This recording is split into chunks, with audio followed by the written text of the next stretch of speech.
નમસ્કાર મિત્રો, દેશ દુનિયા ગુજરાત અને ખેડૂતને લગતા સૌથી મહત્વના સમાચાર જાણીએ તે પહેલા ચેનલમાં નવા છો તો ચેનલને સબસ્ક્રાઇબ કરવાનું ભૂલશો નહીં. અમદાવાદ ક્રાઇમ બ્રાન્ચે મોટી સફળતા મેળવી બોમ્બથી ઉડાવી દેવાની ધમકીભર્યા મેઇલ કરતા આરોપીની ધરપકડ કરાઈ. ઈરાનના રાષ્ટ્રપતિ ભવન પર ઇઝરાયલનો ભીષણ હુમલો. ભારતે કહ્યું, અમે ખાડી દેશોના 1 કરોડ ભારતીયો માટે ચિંતિત છીએ. અમેરિકા ઇઝરાયલ ઈરાન યુદ્ધમાં હિઝબુલ્લાહે પડવું ભારે પડ્યું. લેબનોને કરી મોટી કાર્યવાહી. ગરમની કઠણાઈ સુરક્ષિત રહેતા ચોરસિયા અકસ્માત કેસનું 1 વર્ષ પૂરું થયું. નબીરો બહાર છૂટો ફરે છે અને પીડિતોને ચાલવામાં પણ તકલીફ. લાઇટ બિલ નહીં ભરતા સાયનાથ કન્સ્ટ્રક્શન સાઇટના 80 પરિવારોની લાઇટ પાણી લેપની સુવિધા છીનવાતા હેરાન બન્યા. ઇન્સ્ટાગ્રામ પર નવો વિવાદ ઊભો થયો. યુઝર્સના પોસ્ટથી પ્રોડક્ટ્સને કરવામાં આવે છે પ્રમોટ. મિડલ ઇસ્ટમાં યુદ્ધ વચ્ચે પીએમ મોદીની 48 કલાક 8 વર્લ્ડ લીડર્સ સાથે ટેલિફોનિક વાતચીત. શાંતિ માટે ચર્ચા. આસામ વિધાનસભા ચૂંટણી માટે કોંગ્રેસે 42 ઉમેદવારોની યાદી કરી જાહેર. જૂના જોગીઓને પ્રાધાન્ય અપાયું. ઈરાનમાં ભયાનક સ્થિતિ સર્જાઈ. નવા સંરક્ષણ મંત્રીનું પણ થયું મોત. ઇઝરાયેલે કર્યો દાવો. ટ્રમ્પના નિવેદન બાદ અમેરિકાના શેર બજારમાં ઐતિહાસિક કડાકો. વૈશ્વિક બજારમાં સોના ચાંદીના ભાવ ગગડ્યા. ખેડૂતોને વચેટિયાઓની મદદ વગર શાકભાજી વેચવા પ્લેટફોર્મ પૂરું પાડશે ગુજરાત સરકારનો નવો દાવો. ઈરાનના હુમલાથી કરત સંકટ માટે વિશ્વભરને સપ્લાય કરતો ગેસ પ્લાન્ટ બંધ કર્યો. ભારતને પણ મોટી અસર થશે. ખાડીના દેશો યુદ્ધની ઝપેટમાં આવ્યા. ભારત પર સંભવિત તેલ સંકટ આવશે તો સૌથી જૂનો મિત્ર દેશ રશિયા મદદ માટે તૈયાર થયો. ચીનનો ઈરાનને ટેકો મળ્યો.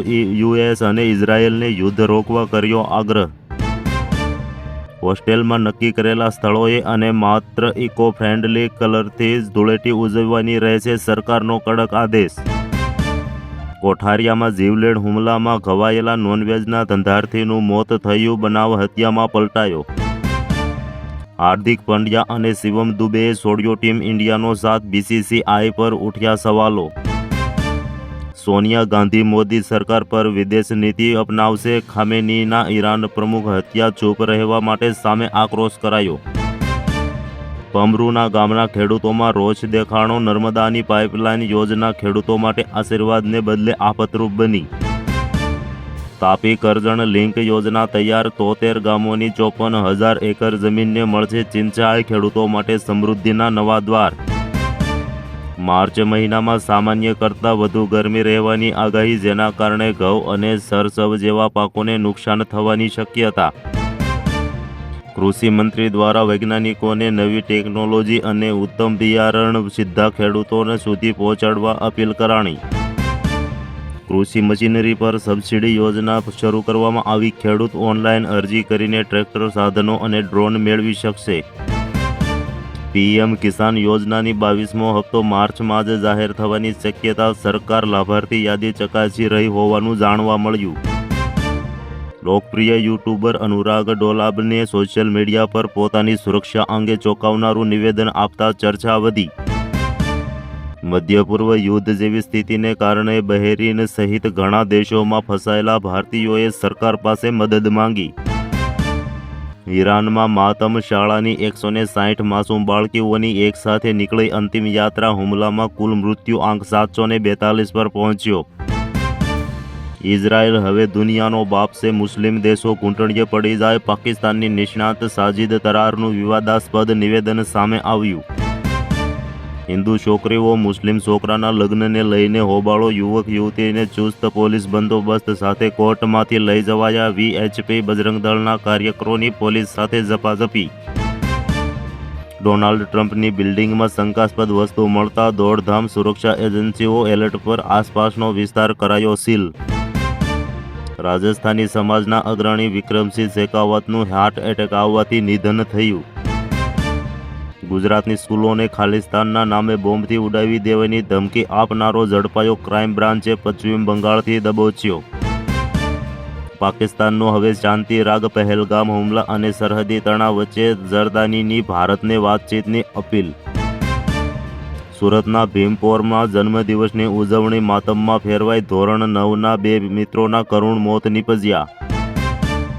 અમદાવાદમાં એકલા રહેતા વૃદ્ધાની હત્યા. લૂંટારુઓએ મૃતદેહ પાસે બેસી 1 કલાક સુધી નિરાતે લૂંટ કરી. ગુજરાતના 9 શહેરમાં 37 ડિગ્રીથી વધુ તાપમાન. હવામાન વિભાગે 3 દિવસ જાહેર કર્યું યલો એલર્ટ. ખાડી દેશોમાં યુદ્ધ વચ્ચે ભારતીય શેર બજારમાં ભારે ઉથલપાથલ જોવા મળી. સેન્સેક્સમાં 1600થી વધુ અંકનો ઘટાડો. ઈરાન સાથે યુદ્ધ પત્યું નથી ત્યાં અમેરિકાએ નવો મોરચો ખોલ્યો. વધુ એક દેશમાં સૈન્ય કાર્યવાહી કરી. ઈરાન ડૂબશે પણ અમેરિકાને પણ લઈને જશે. યુદ્ધના જંગી ખર્ચનું અનુમાન આવ્યું સામે. ભારતની ગેસ કંપનીઓએ ઉદ્યોગોના ગેસ પુરવઠામાં 40% કાપ મૂક્યો. કતારે ગેસનું ઉત્પાદન બંધ કરતા લેવાયો આ નિર્ણય.